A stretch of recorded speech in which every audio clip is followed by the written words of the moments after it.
sida zirakira hano.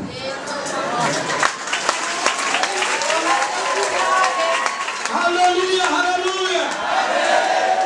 Wewe ubaye sida hano wizere kutaho kizerindira mu mwanya.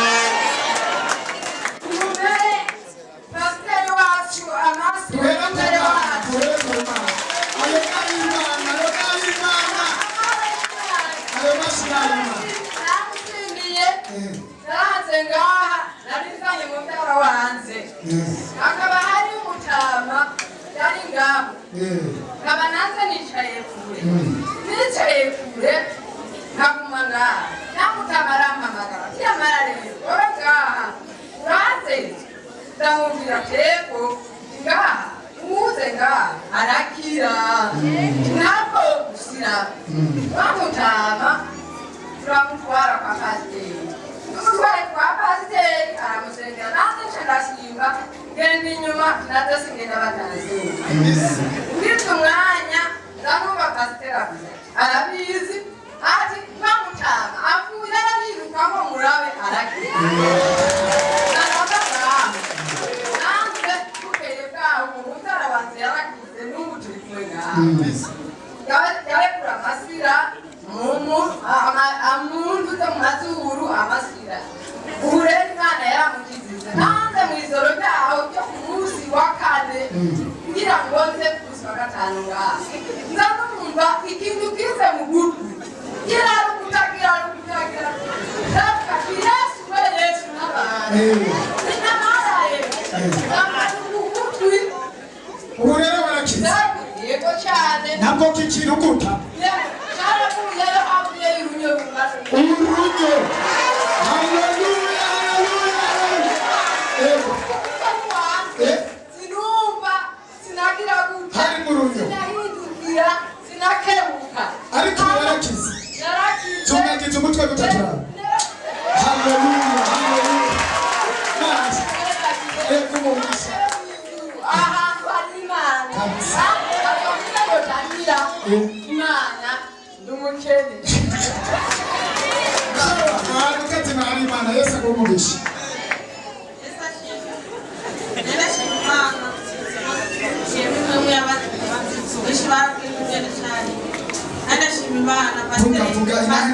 Pasiteri yavuze ati ngiye kwakira amafaranga ndavuga ati ibyo ntabwo ni iby'abandi Jesi ndabimenyereye kwigisha amiciye ariko ndashima Imana ndaronka amafaranga ubu warayabonye Imana ntayahora gutumbera ariko ubu yaragutumbera.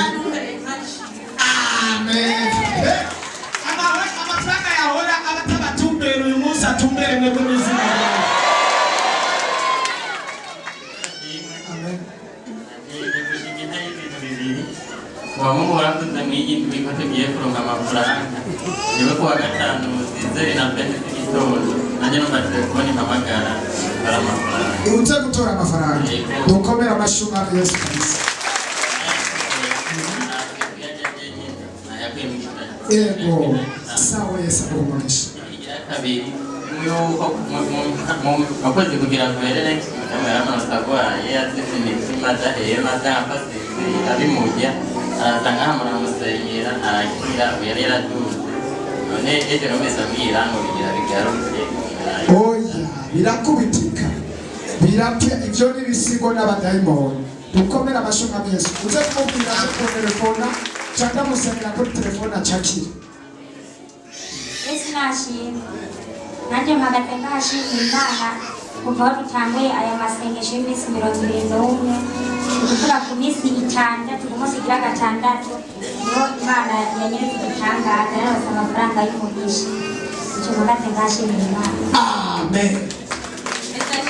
Amen. Nanjye nijyambere magara ngaha sinarinda hasi nakana ngoma gushima Imana numvise kwiradiyo yo mw'ijoro ryo kwa gatandatu ndavuga ati Imana ishimwe na hari mw'ijoro ku masaha yo mw'ijoro mu guca mu masaha 11 ndashire gutera umuguzi ndumvire ndiko raporo ndavuga ati Imana irakoze ko nayo kari kuboko ibintu biza bikanje ngamu kuboko kandi n'ukunengana inoze ziko zirange uwo mwanya namuse amasengesho ndumva kuramba ucurakira ugonye ukuri radiyo ubu kuboko kumeze neza nta na kimwe kabisa. dukomere amashyi umwami Yesu.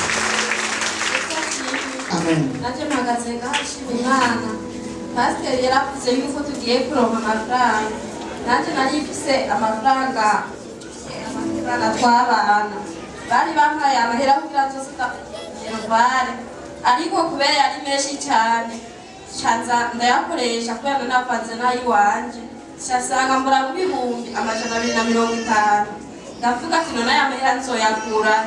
Ariko pasiteri amaze kubivuga naciye mbona umuntu uwo nyene yari yaduhaye ampaye ibihumbi 300. Avuga ati genda ugure telefone. Ndavuga ati reka ce aya mahera y'aba bana cyadasigara nandi makeyi. Ariko mu nyuma yaho Imana yagiye imukoresha acaranyongera nandi mahera atari make. Nukuvuga ubu ikibazo c'amahera Carakemutse.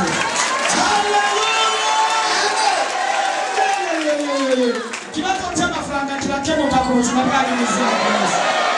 Murabona bazimu barapfa. Bari barabateje ubukene